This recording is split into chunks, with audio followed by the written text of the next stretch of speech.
Hello everybody, I'm KC and welcome to another edition of Let's Talk About. Today, let's talk about the Ducktales episode, The Dangerous Chemistry of Gandra Dee. Or as I like to call it, freaking finally, a Gizmo Duck episode! We're over halfway through the season. I was starting to think we weren't going to get one. But before I break down the synopsis, I have to mention how strongly this episode opens. Superhero cartoons are no stranger to the opening one-off fight scene, and it's really exciting to see Fenton fight against a new, disposable villain. But as many people were quick to point out, this guy looked awfully familiar. Over here. No, here. Look a little more this way.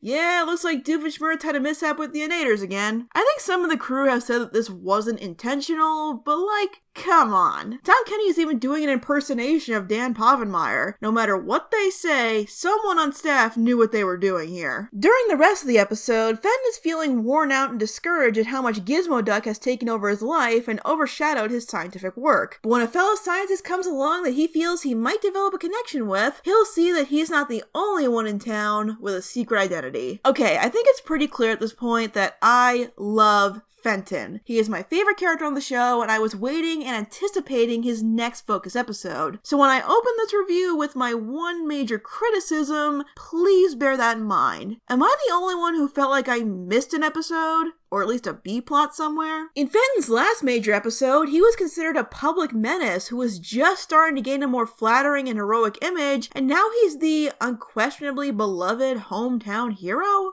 Did I miss something? What was it that made people love Gizmo Duck this much, this quickly? We do get glimpses into his public service with some of the most accurate social media posts I've ever seen on television, but I still feel like we missed an essential step in Fenton's journey as a hero. At first, I also felt like it was a bit too soon for Fenton to be worn out by his responsibilities as Gizmo Duck, given how enthusiastic he was about the idea last time we checked in with him, but considering that we're over halfway through the season and have not only seen Gizmo Duck a grand total of one time, but this being Fenton's first appearance in the season outside of the suit, he might have a point. I did appreciate the subtle Powerpuff Girl reference in the newsreels though, that was cute. And apparently he's still terrible at keeping his secret identity, well, a secret, since he now has to keep a list of who knows he's Gizmo Duck, which will be essential information for many points of critical, in-depth analysis.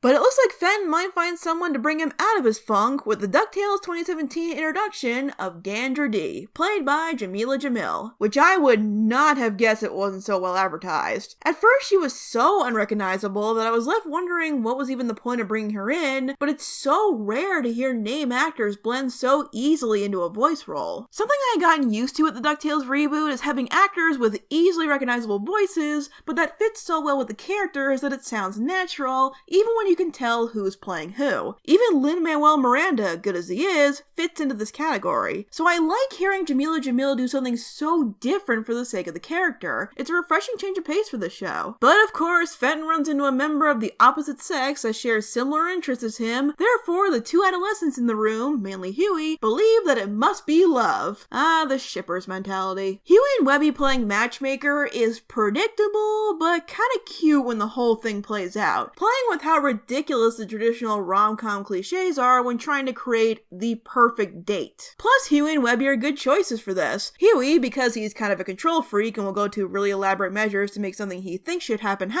and Webby just loves really elaborate plans and scenarios. And because they're buds, Launchpad also offers some words of wisdom. And that someone can be many things. A deadly ninja, a forbidden mermaid, a wereduck, a clone of yourself. Okay, that is it. What is with Launchpad's love life? It was funny at first, but screw ambiguity for the sake of humor. After that ridiculous list, now I want to know. Anyway, one of the things I have to appreciate about this episode right from the start is that while it has fun with the rom-com cliches, Fenton has the right idea from the second he pulls up in this, Miami Vice looking thing, that the best way to forge a bond with Gandra is through their mutual love of science. The moments of them bonding over their inventions and experiments is probably the most endearing thing about the episode. It's a nice connection of common interest for the two of them without making Gandra just a female Fenton existing to solely be his love interest, unlike her 80s counterpart. Also, when I asked a friend of mine who's way more well-versed in the classic DuckTales series than I am about Gandra, she mentioned that there's a one-off joke where Gandra reveals she took a class in advanced robotics, and I love just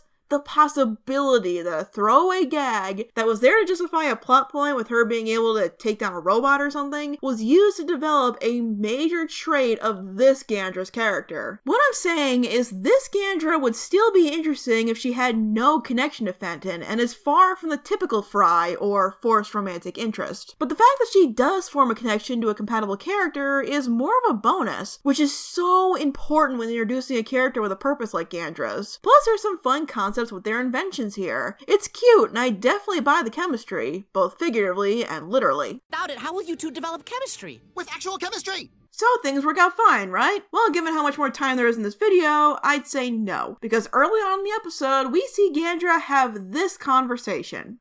Ugh, what do you want? Hey, so I don't like you not answering my calls. It makes me feel like I'm not the only person in the world, which is weird for me. Gandra was working for Mark Beaks this whole time? Yeah, okay, everyone saw it coming, but it's still noteworthy. Before we dig into what this means for Gandra and Fenton, let's talk a bit about Beaks, where he continues to be the absolute worst. Which is good, since, you know, he's the villain. His break-in scene encapsulates pretty much everything cringy about the guy contained in just 20 seconds. It's kind of beautiful how it manages to, oh my god, he dabbed. He freaking dabbed, guys. Well, he's officially irredeemable. Who animated that? Who approved that? Why would Disney allow that to air? Ugh, next screenshot. Thank you. I've said before that Beaks' main motivation is being popular, the worldwide trending topic, regardless of the consequences. And it seems like we'll be taking that to the extreme as he becomes an antagonist specifically for Fenton. It gets to a pretty over-the-top point in this episode, but it's kind of a unique motivation. While some might say that Beaks' plan is a really dumb way to heighten your reputation, because it is, if all you care about is being the center of the conversation, I can get behind this as the diluted motivation for a villain. Getting back to the not a date, the truth does eventually come out about Gandra's intentions, because of course they do, but I like how it plays out. Gandra didn't let anything slip, Webby just came across Beaks' messages to her, and while Huey's reaction is hilarious, Oh, this is gonna shatter Fenton's self-esteem! Also, he could be captured by spies! Two bad things could happen! Fenton's is less so. As weird as it is to say about the scene where my favorite character is betrayed and heartbroken, this might be my favorite scene in the episode. It brings all the frustration Fenton has felt about his new position to the surface in brutal simplicity. I know I said it seems weird that Fenton is worn out with his work as Gizmo Duck this quickly, but my only problem is the timing. Conceptually, I love seeing this approach to Fenton dealing with his dual identity. Fenton and Gizmo Duck may be one and the same, but most of the public loves Gizmo Duck, the armored hero ready to fulfill any task. Fenton became Gizmo Duck to make a significant contribution, but when all anyone sees is the mask, it can be tough to feel that sense of accomplishment. Remember, Fenton didn't build the suit, he just became its test subject and found a greater use for it. While what Gizmo Duck became, and probably what most people love about Gizmo, is what Fenton contributes to it, it's easy to see why Fenton doesn't feel satisfied with that. Getting to live out a big dream doesn't mean you can't still feel exhausted with it, then it won't be as rewarding as you think. And while Fenton is a hero, he's also a scientist, and he probably has to sacrifice a lot of time working on passion projects to carry out his duties as Gizmo Duck. Right now, Fenton is frustrated that the only value anyone seems to place in him is when he's Gizmo Duck. There's even this great subtle moment where his mama says that he needs to be the best version of himself for Gandra, and he grabs the bag that the Gizmo suit is in, showing that Fenton thinks he can't be the best version of himself without it. So when Gandra comes along and appears to be interested in him as a scientist, it's a major vote of confidence, which makes the reveal of Gandra's true intentions all the more heart-wrenching and infuriates Fenton to the point of outrage. To him, it confirms that no one wants anything from him if it's not as Gizmo Duck. I know what you're here for. Gizmo Duck. Just like everyone else. There's a feeling man with feelings under that synthetic alloy shell. It's a heartbreaking and powerful moment if you're a fan of Fenton like I am, especially the moment where the suit assembles around him in his anger, and finding out the outburst gave Beaks exactly what he wanted, leading to him morphing into this weird, overly muscled, hulking version of himself. It's Mega Beaks! It's really disturbing, but it kind of works in how disturbing it is. Plus it leads to an awesome fight between Fenton and Beaks that's, oh my god, I think this is the first proper fight that Gizmo Duck has been in the show. That is really sad. But still, it's great. Really feeling the pressure and impact of the blows, making great use of the environment with utilizing the experience from before, and remembering that they're fighting in a glorified fish tank. Even Webby makes a small contribution. As a whole, it's just really cool. Wait, the pies are still a thing? Really? But in the end, Beaks is able to get the upper hand thanks to his helping hand. Let's stop to dig a bit deeper into Gandra, because for most of the episode, I couldn't quite figure her out. She keeps spouting all this jargon about big business crushing the true ventures of science, which has a bit of truth to it, but anyway, saying she's above that and plays by her own rules, yet she's working for Beaks. Something about her thought process and philosophy didn't quite add up, until she says this. What are you? A scientist, free of responsibility.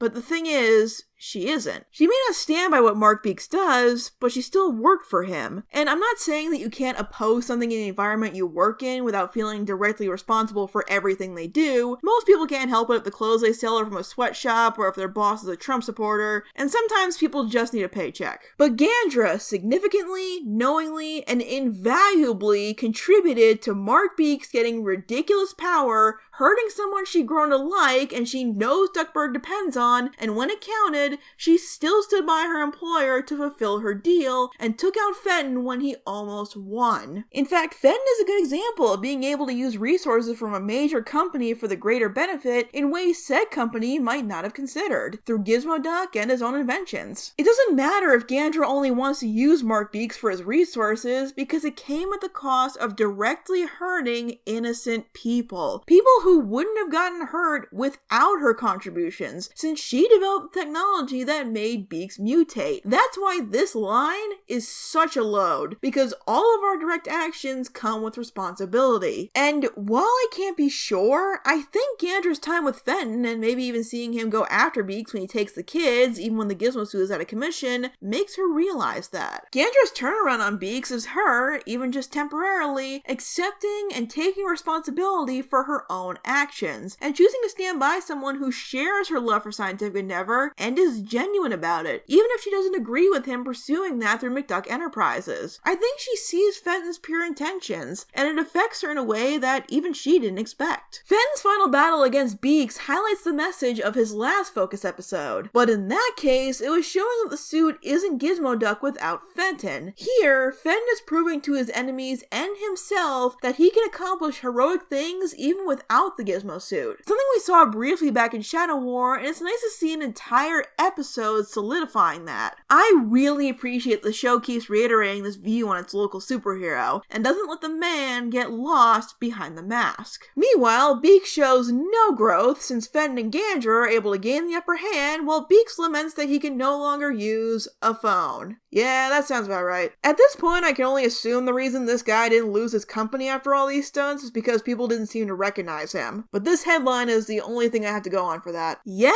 even after stopping Beaks and saving the day together, Gandra disappears without a word. While I'm sure she'll return, I can't help but wonder where we'll go from here. What is Gandra willing to do to get what she wants? How will her sense of right and wrong and maybe even necessary evil conflict with Fenton's more noble spirit? And how much more interesting is that question for those who have seen the season finale? Well, Fenton may not have gotten the girl, but he does get a small nod of approval of his work from Gyro. It's a start.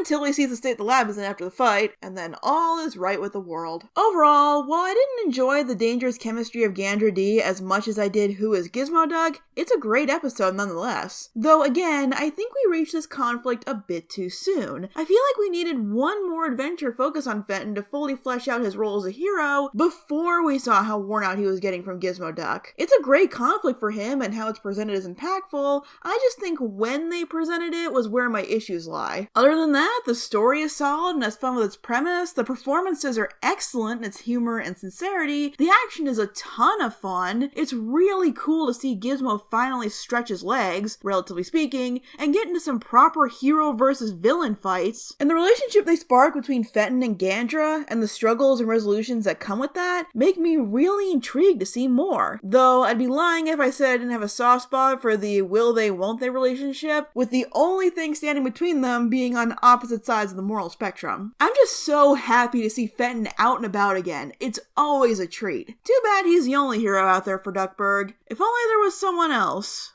to fight for what's right. Ah well, thanks for watching, and I'll see you guys next time.